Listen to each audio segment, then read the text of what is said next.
Blades in the Shadows, the Daggers of World War II's Real Special Forces. Section 1, June 12, 1944. Just past midnight, the coast of Normandy was a smear of black waves and distant muzzle flashes. Inside a small wooden fishing boat stolen only hours earlier, Sergeant William Mac McAllister gripped a slender dagger, its blade no longer than his palm, its surface darkened with soot. The boat rocked gently. No one spoke. They didn't need to. Every man in Britain's #2 Commandos understood the same brutal truth. The success of this mission depended on how quietly they could kill. Far ahead, a German radar station pulsed its mechanical heartbeat into the night. That radar, barely guarded, hidden behind dunes overlooked by Allied planners, was threatening to reveal the entire landing sequence of incoming supply craft. The Commandos' task was simple: eliminate the guards, plant explosives, disappear. At 0043, the boat slid into shallow water.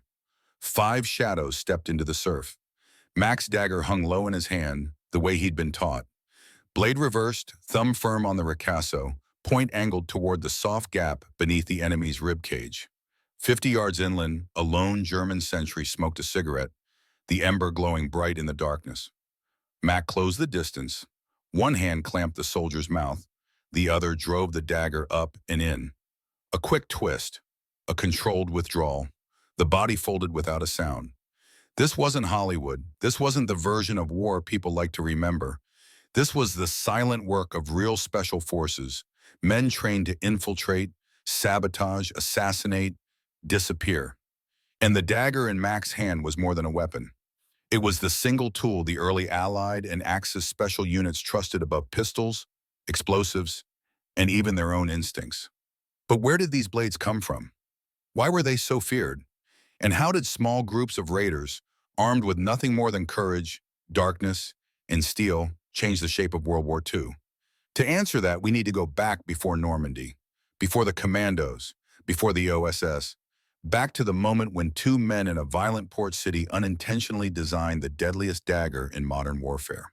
Section 2, the birth of a weapon, origins of the modern commando dagger. Shanghai in the 1930s was a city where danger didn't merely exist. It multiplied. Opium dens, gang-controlled alleys, and international police, freelance assassins. The streets were a chaos laboratory of violence. It was here that 2 British officers, William E. Fairbairn and Eric A. Sykes, spent decades studying real knife fights, street ambushes, and life-or-death hand-to-hand encounters. Fairbairn had more than 600 recorded street fights to his name. He bore the scars to prove it. Sykes was a firearms expert, a thinker, a technician. Together they came to a conclusion that contradicted nearly every military doctrine of the era. In close combat, speed and precision beat strength and bravado, and no weapon delivered speed and precision better than a perfectly balanced dagger. By 1940, as Britain prepared for invasion, Fairbairn and Sykes were pulled into a new, secretive training program. Their task: teach a new breed of soldier, British Commandos, how to kill silently. Fairbairn understood something generals didn't. The war of big armies was shifting, and small units of highly trained raiders could achieve what battalions couldn't. But the Commandos needed a new kind of blade, a weapon built for a single purpose: ending a fight before the enemy could cry out. Fairbairn sketched a design: a double-edged stiletto, a needle-sharp point optimized not for slashing, but for penetration, a ribbed handle shaped like a teardrop, so a soldier could instantly know blade alignment in total darkness. A balance point precisely at the guard, meaning the blade felt like an extension of the hand. When the first prototypes were made, Commandos understood instantly. This wasn't just a dagger. This was a tool for surgical killing. Officially, it was the Fairbairn-Sykes fighting knife. Unofficially, it became known by another name whispered among both Allied and German troops: the Silent Killer. It would soon be issued to Commandos, the newly forming SAS, paratrooper assault teams, and later America's OSS, the blueprint for modern CYA special operations. But theory is one thing, battle is another. The dagger would earn its legend not in the factory, but in the shadows of Europe. Section 3. First Blood, Commandos in Action. Before Normandy, before the world noticed them, Britain's commandos tested their new doctrine of stealth and steel on a string of daring raids along Nazi-occupied coasts. One of the earliest proofs of concept came in 1941, during Operation Claymore in the Lofoten Islands. The mission? Destroy German fish oil factories feeding the war machine. Simple on paper, deadly in execution. A 22-year-old commando named Arthur Pip Weller recalled approaching a guard post built into the side of a frozen cliff. The wind howled off the Arctic Sea, masking footsteps but risking visibility. He crept behind a German sailor standing watch by a door. A pistol would have echoed off the water. A thrown grenade would have alerted the compound. But a dagger? A dagger vanished into the night as if the kill never existed. Pip executed the technique Fairbairn drilled endlessly. The left hand traps the mouth and nose. The right hand plunges the blade in a single upward drive, targeting the diaphragm or carotid depending on angle. The enemy dropped instantly, lungs collapsing, unable to scream. That night, commandos cleared the entire compound with barely a shot fired. German officers later reported hearing whispers and footsteps, but almost no gunfire. To the Wehrmacht, this was unsettling. A new enemy had appeared, one that didn't just fight, but hunted.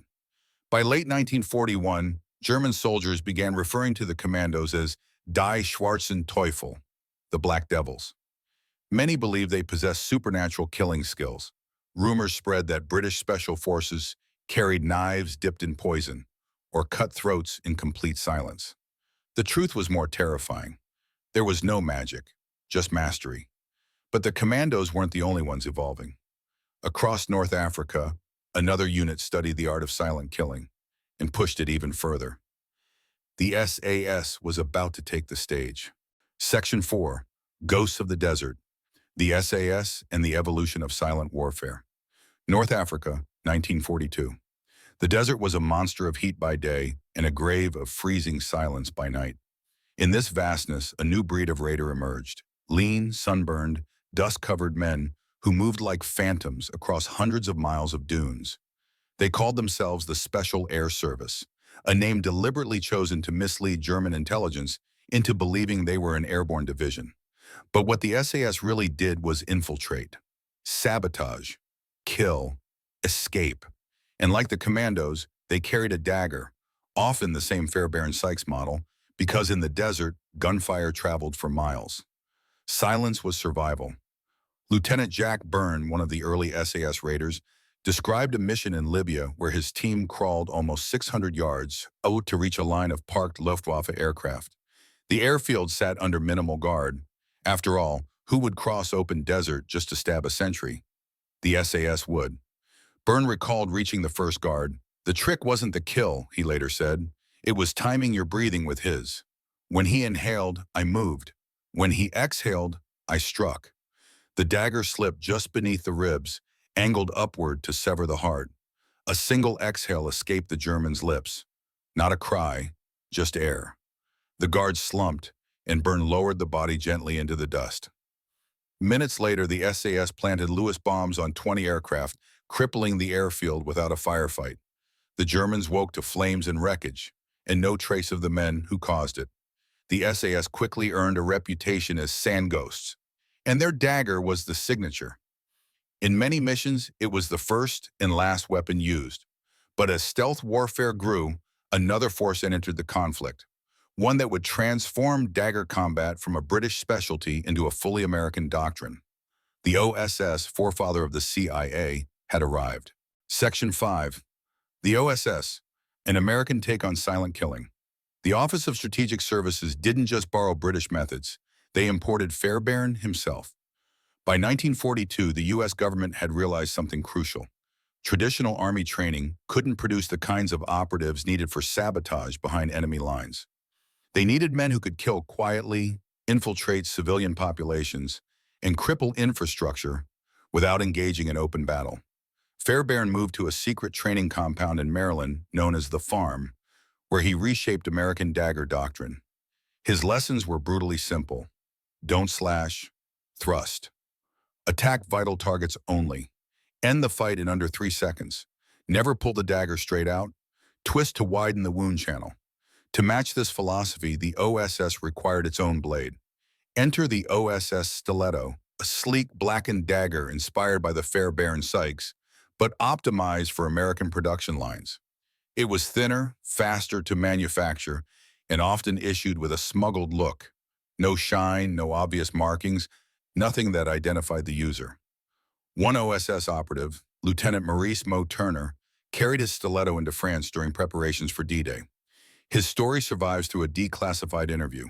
Turner infiltrated a rail yard near Caen, where German soldiers guarded a critical junction point. He described crawling beneath parked trains, allowing oil and soot to coat his uniform.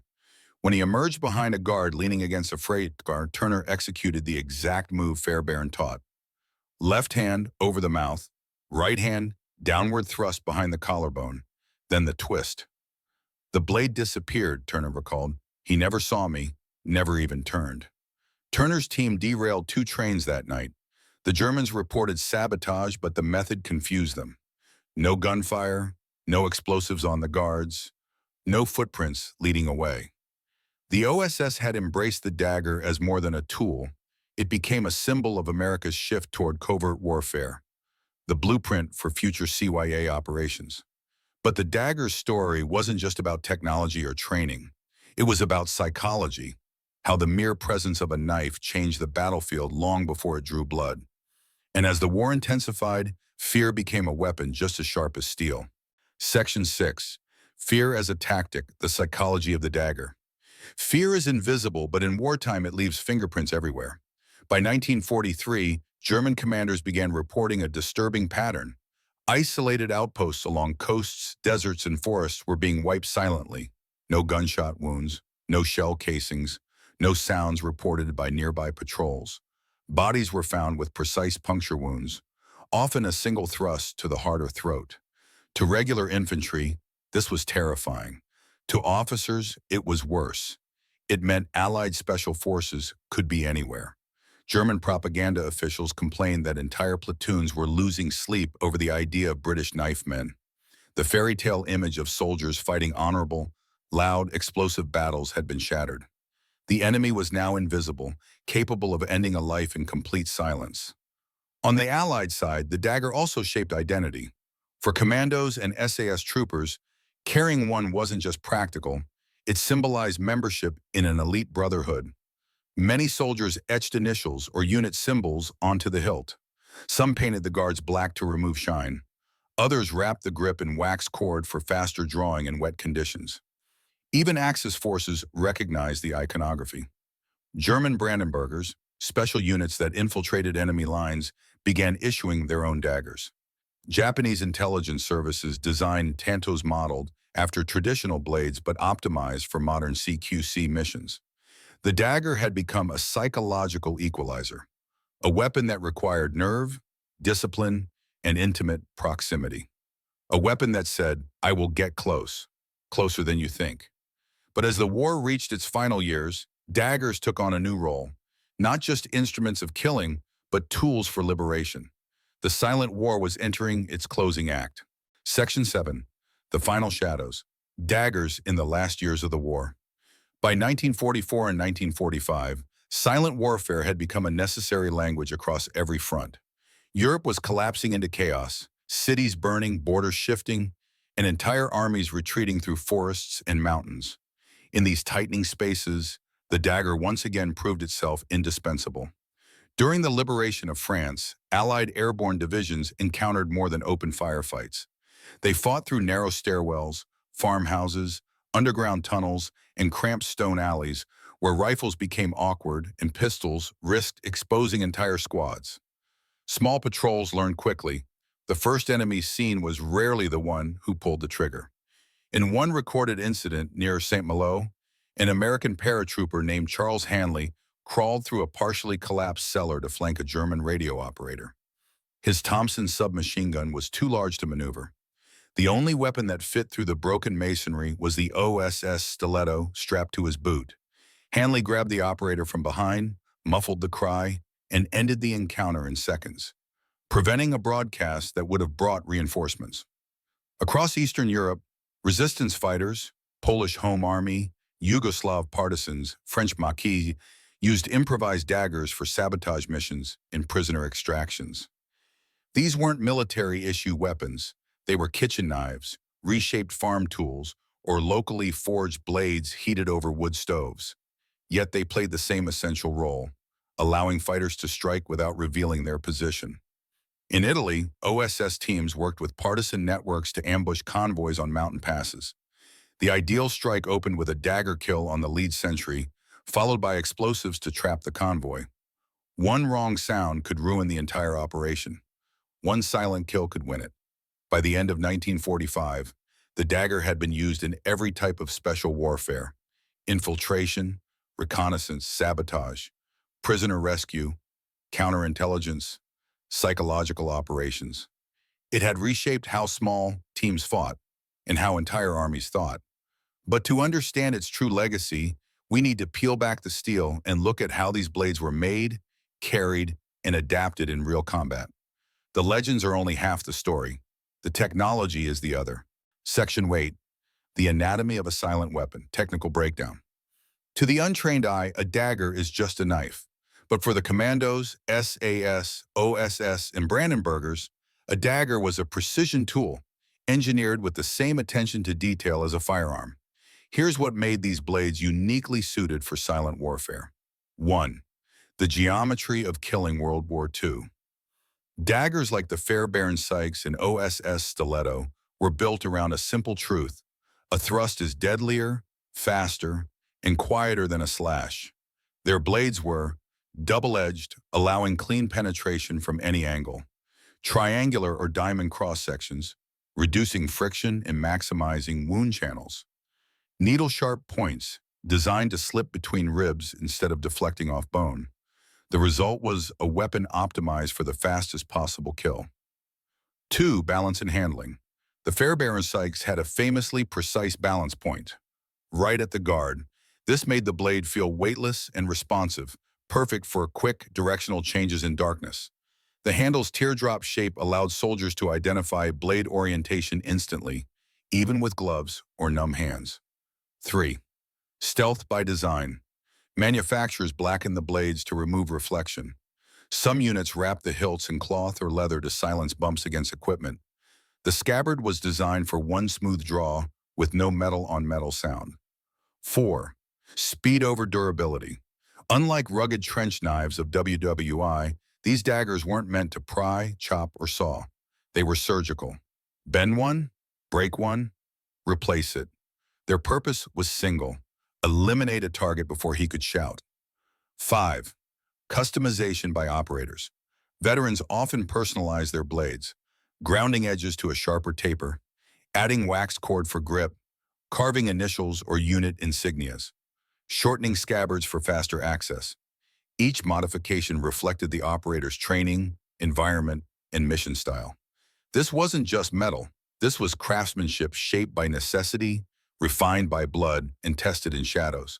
But the dagger's most enduring impact wasn't physical. It was cultural. Section 9. Symbols in steel. Culture, myth, and legacy. As the war ended, many weapons were abandoned, sold, or melted down. The dagger was not one of them. For veterans, it became a symbol, often the only object they kept from their kit. For historians and collectors, it represented the birth of modern special operations. For military institutions, it became a badge of elite identity. British Commandos kept the Fairbairn Sykes as an icon long after the war. Even today, the SAS insignia still incorporates the outline of a winged dagger, proof that the symbol outlived the conflict that forged it. In America, the dagger influenced Cold War clandestine gear and early CIA tools. OSS veterans carried their stilettos into Korea, Vietnam, and into newly formed special units like the Green Berets and MACV SOG. In Germany and Japan, the blade became a reminder of a different psychological role: how fear, rumor, and superstition shape soldier morale. Wehrmacht reports describing British knife men remain eerie glimpses into what it felt like to be hunted by shadows. And in popular culture, films, books, video games, the sleek silhouette of the Fairbairn Sykes continues to appear as shorthand for stealth, precision, and elite skill. Even audiences who don't know its name recognize its shape. But the true legacy is deeper. The dagger proved that warfare wasn't just about firepower. It was about willpower, the courage to move quietly into darkness, to face an enemy at inches, not yards. It shaped the DNA of modern special forces, and it forever changed the way nations thought about the power of small, elite units. Section 10, Epilogue, The Last Blade. Today, most modern operators carry advanced combat knives made from space-age alloys. Night vision, suppressed rifles, drones, and encrypted radios dominate special warfare. But if you walk into an SAS mess hall, or the offices of retired OSS operatives, or the display cases of commando museums, you'll still find a single object displayed with reverence: a slender, blackened dagger. The same shape Fairbairn sketched in Shanghai almost a century ago because steel remembers. It remembers the men who moved through darkness so others could live in daylight. It remembers the missions carried out without praise, without records, without the world ever knowing their names. It remembers the quiet professionalism that defined the first generation of special forces. And if you look closely at the blade, you might see tiny nicks, faint scratches, or initials carved in haste. These are not decorations. They are stories. Stories of the shadows where history turned, not with explosions, but with silence. The dagger was the first true weapon of modern special warfare. Not loud, not large, not famous, just deadly, precise, unforgettable. And in its cold, unyielding reflection, you can still see the ghosts of the men who carried it. Subscribe for more hidden World War II weapons, forgotten missions, and stories the history books barely mention.